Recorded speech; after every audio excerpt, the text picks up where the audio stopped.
by holding a vote on each measure separately, followed by an opportunity to make comments. All members have copies of H.R. 2189 and H.R. 3833 before them. After we have concluded our expedited consideration, I'd be glad to recognize any member, including myself and the ranking member, for any statements on the issues. And I would also invite Congresswoman Wilson to make any statement that she would like to make on her bill as well. All members are given leave to insert written remarks into the record, should they choose to do so. Seeing that we do have the requisite number of members present, without objection, the following is considered read. H.R. 2189, the Walter Patterson and Warner Foremost Justice and Extradition Act, is introduced, and H.R. 3833 to require a regional strategy to address the threat posed by Boko Haram is introduced. The chair moves H.R. 2189, the Walter Patterson Warner Forrester Justice and Extradition Act, be adopted as introduced. All those in favor say aye. Aye. All those opposed say no. No. The ayes have it. In the opinion of the chair, the item is adopted. Did you want to record a vote? Ms. Bass requests a recorded vote. Thank you. Thank you, Mr. Chair, and thank you for holding this markup. In the unusual situation, with all due respect, I did want to verbalize my opposition to H.R. 2189. And specifically, my concern is that this legislation could undermine what I believe has been considerable progress regarding the bilateral relationship between the U.S. and Cuba since the normalization of relations was announced by President Barack Obama on December 17, 2014. The United States and Cuba are currently conducting a full spectrum of bilateral negotiations with which to further establish working relations between the two countries.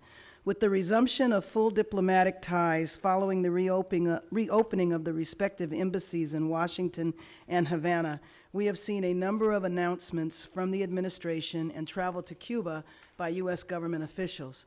The State Department has emphasized and reiterated the historical significance of this progress following the more than 50 years during which there was no official communication between the U.S. and Cuba.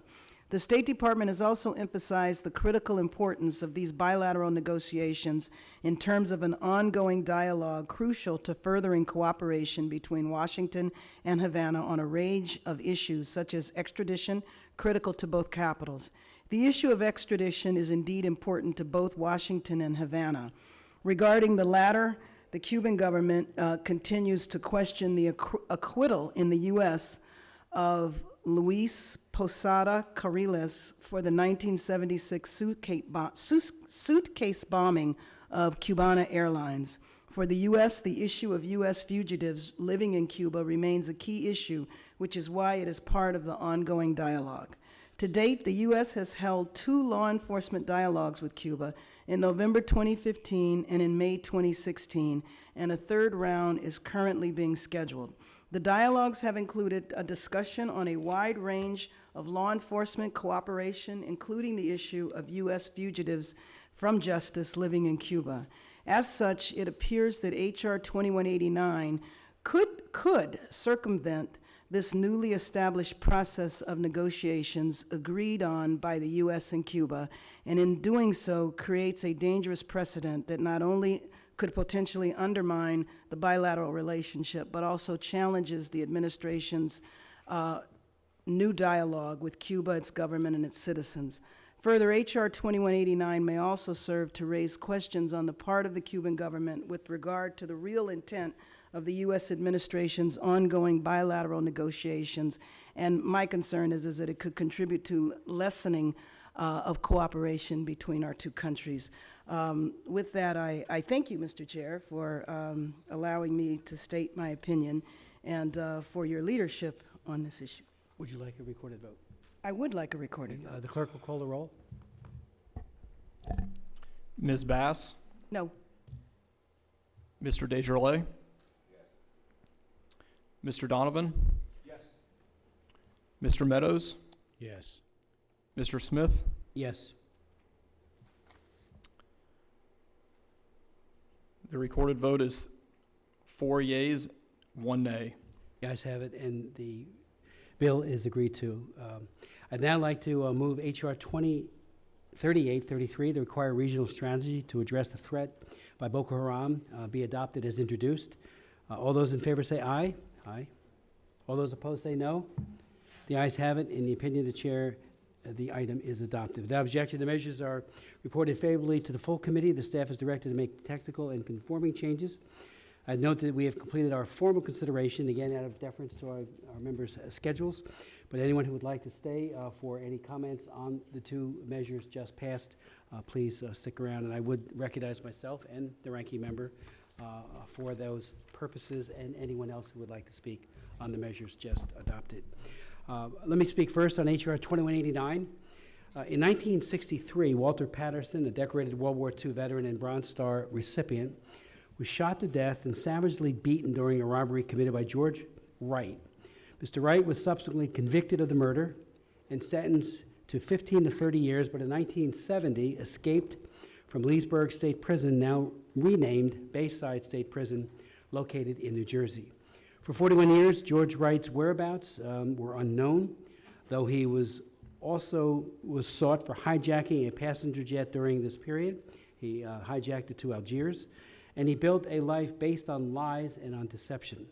When George Wright was located in Portugal in 2010, the Patterson family naturally thought that as a convicted felon and prison escapee, he would be speedily returned to the United States to finish serving his sentence.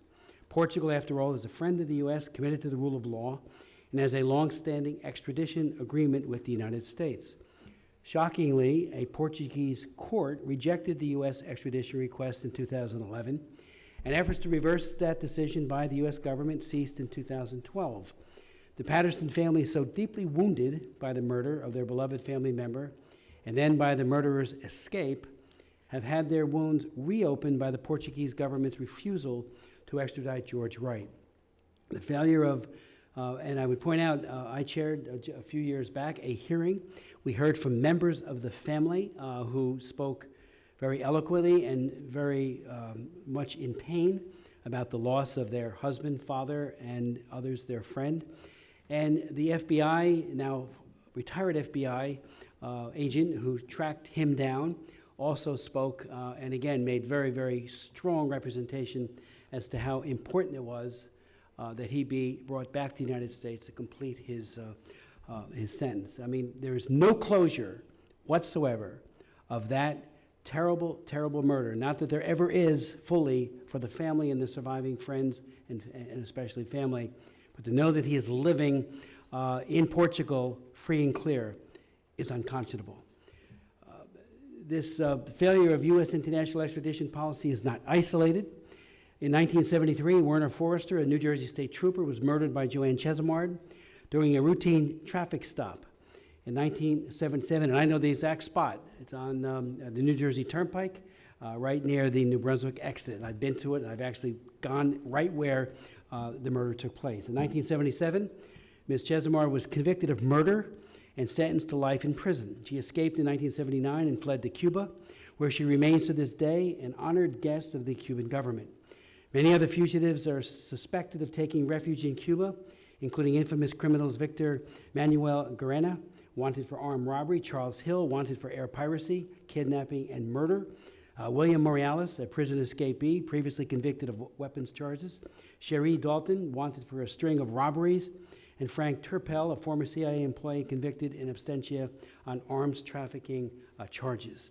With or without an extradition treaty with both allies of the United States and unfriendly governments, there are too many cases around the world where efforts to extradite convicted criminals have simply stalled, leaving surviving families without closure, and our efforts to seek justice remains in limbo. Instead of continuing to allow violent criminals to live openly abroad, apparently outside of our government's reach, we must strengthen the executive branch's ability to take action to resolve failed extraditions. In response to this problem, this bill requires the executive branch to provide Congress with an annual study on the various aspects of U.S. extradition policy, such that Congress can take action to address outstanding issues in the extradition system. If it's broke, we need to fix it. Currently, the executive branch's management of the extradition system is largely opaque to congressional oversight and hence resistant to reform. The bill requires the executive branch to provide Congress with an annual report on a number of aspects of U.S. international extradition policy so that Congress can take appropriate action to address these outstanding issues. These reports will also assist the executive branch by compiling all relevant data in one place and providing an overview on the success or lack thereof of international extradition efforts. These reports will include, 1, the number of fugitives residing in other countries for whom the U.S. is seeking extradition or rendition, and a list of those countries. 2, the diplomatic efforts by the U.S.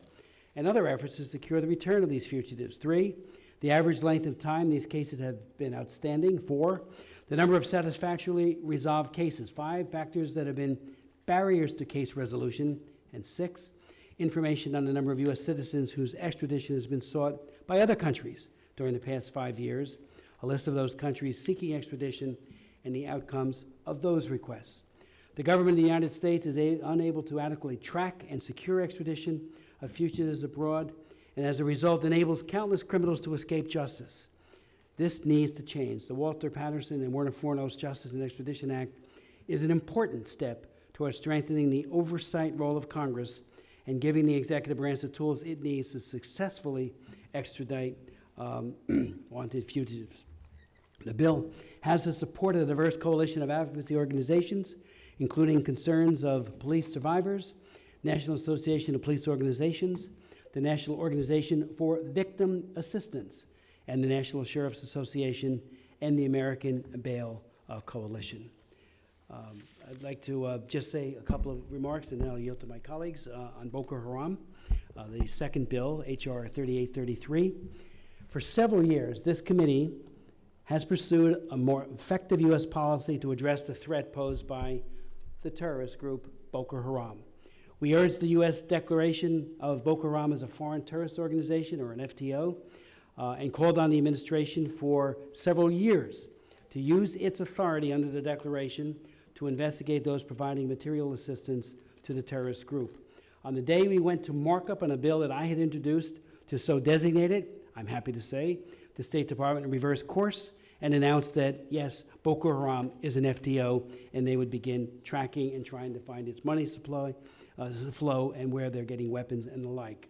We have held numerous hearings in this committee on various aspects of Boko Haram, and I've made 2 trips within the last 2 years, including to Jos, where many of the churches were firebombed by Boko Haram. I met with Archbishop Kegama, an unbelievable church cleric who had nothing but compassion, even for those doing the killing, but he wanted justice.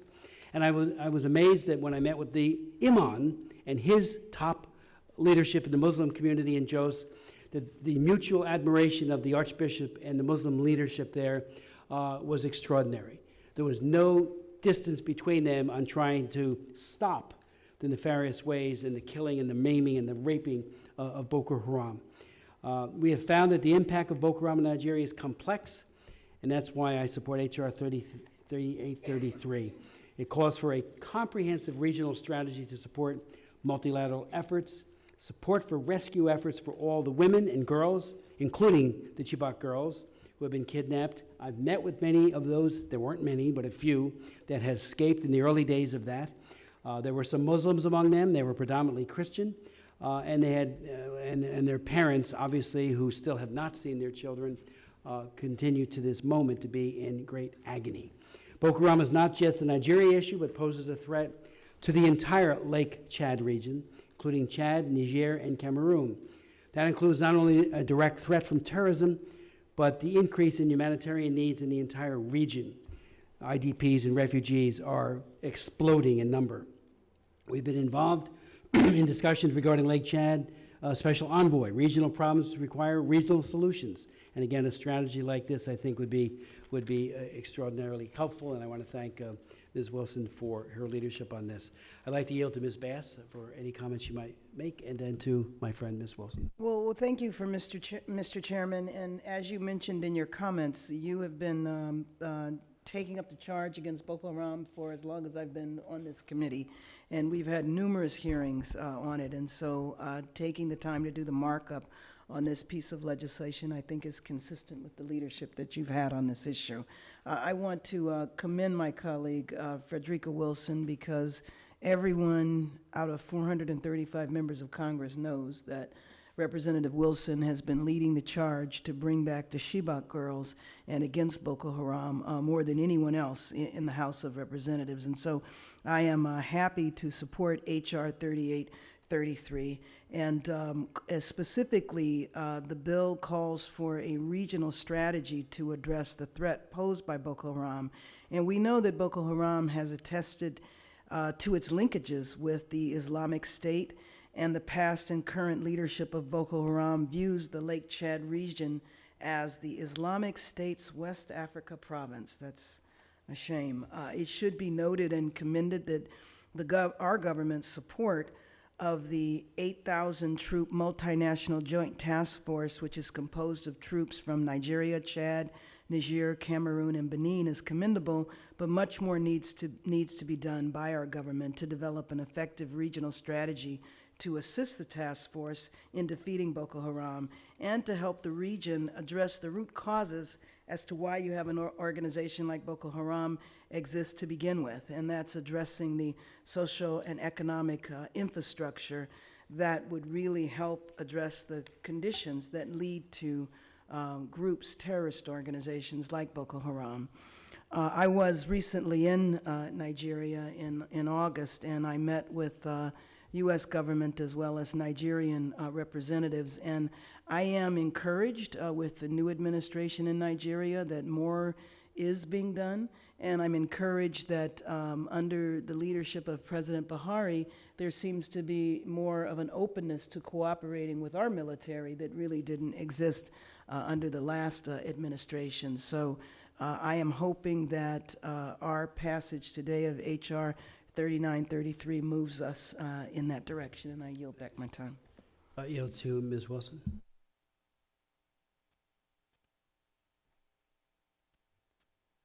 Thank you, Chairman Smith. Thank you so very, very much. And thank you, Ranking Member Bass. Thank you. This is a wonderful day, and I'm just so pleased to be here in this committee hearing on when we mark up this very important piece of legislation. This is something I think that tugs at the hearts of all of the members of Congress, regardless of party. You know, we have independents, Republicans, Democrats joining with us. And I'm so pleased to see H.R. 3833 take this important step forward in the legislative process. Senator Susan Collins of Maine has successfully passed a similar bill, and now it's our turn. It's our turn to pass our bill. Boko Haram entered the global radar 892 days ago when it kidnapped nearly 300 Nigerian girls from their dormitory rooms in the dead of night. Several of the girls escaped that night. Another found her way to captive earlier this year. But 218 are still being held captive. The good news is that the Nigerian government is attempting to negotiate with Boko Haram for the girls' release. And I need to find out from the committee, what is your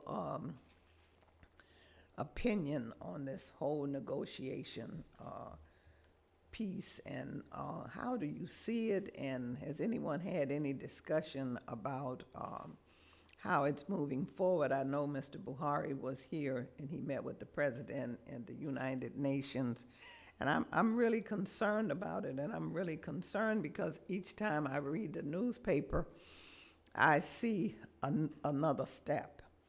Like today, 2 days ago, they said this would be the actual fourth time that the president has tried to negotiate a prisoner swap, and that the prisoners that he would release, that he would not just allow them to go back to Boko Haram, but that they were going to set up training and jobs for these young men so that they would want to become contributing citizens of Nigeria.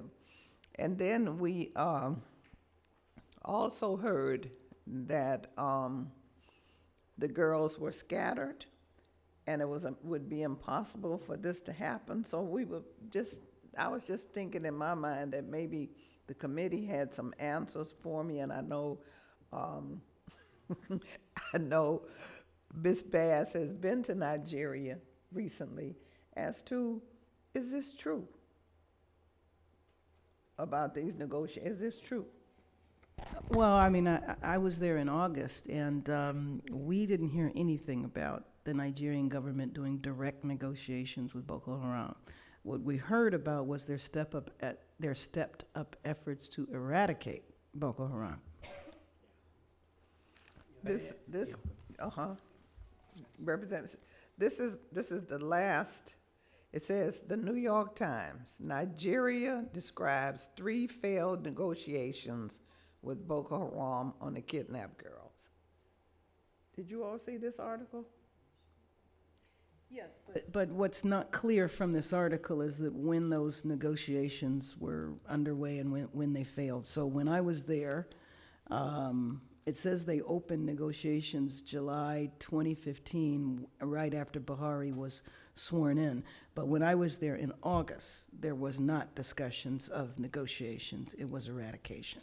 So it might have been after the 3 failed negotiations. It might have been. Okay. So, as we move forward, we have all these IDPs, and hopefully, when we say bring back our girls, that we're not just talking about the Chibok girls, but we're talking about all of the people that have been displaced, all of the girls and women that have been raped and kidnapped. And I'm hoping that with the passage of this bill, this resolution, that the Congress will be sensitized to what we're trying to do, and perhaps as we move forward, they will press for the passage of this on the floor. So how do we make that happen, Chairman Smith? Well, it needs to pass the full committee first, and this is the first and I think important step, because the text has been very thoroughly vetted, and so that's why we're doing the markup. I would hope at our next markup, although it could be waived by Chairman Rice if he so desired, and go directly to the floor. It does have a number of co-sponsors, what, 46 I think is the number, whatever it is, it's good. And your question on the kidnapped girls, today the Secretary General and Buhari on a sidebar meeting at the United Nations, Buhari put out a statement that he would welcome UN intervention, any one of its bodies, to try to negotiate with Boko Haram to release all, hopefully, of those Chibok girls. And I would note, it's not just the Chibok girls. As we all know, they have abducted many more young women since and killed many more young men. They kill the men and abduct the women. But I think if the UN could put together a negotiating team, as has been asked by Buhari, that might be a means to the end.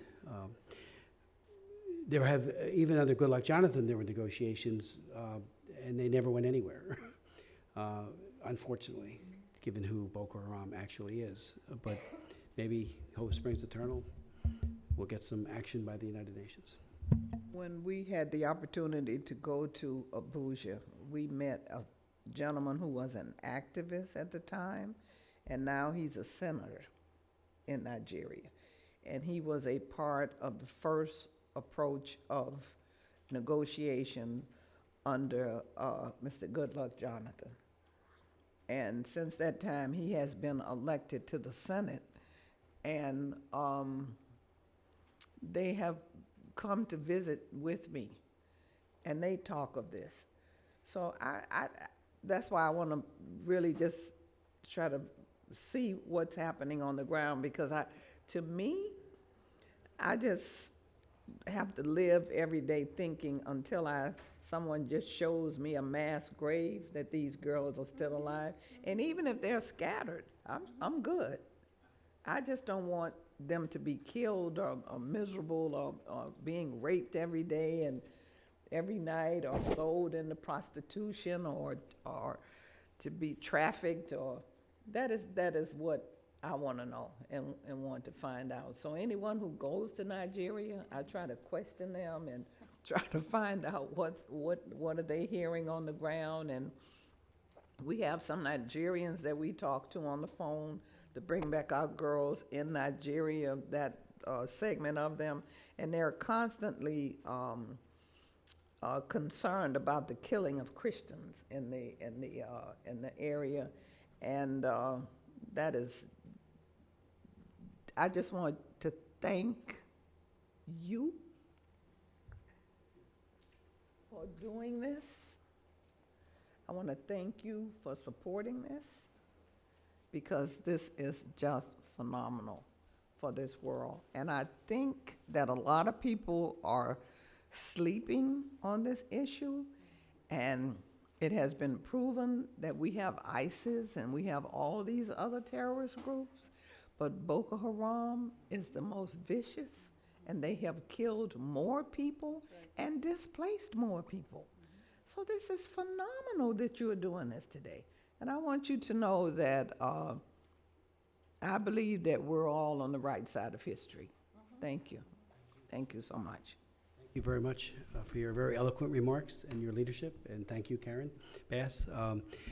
The markup is adjourned. Thank you.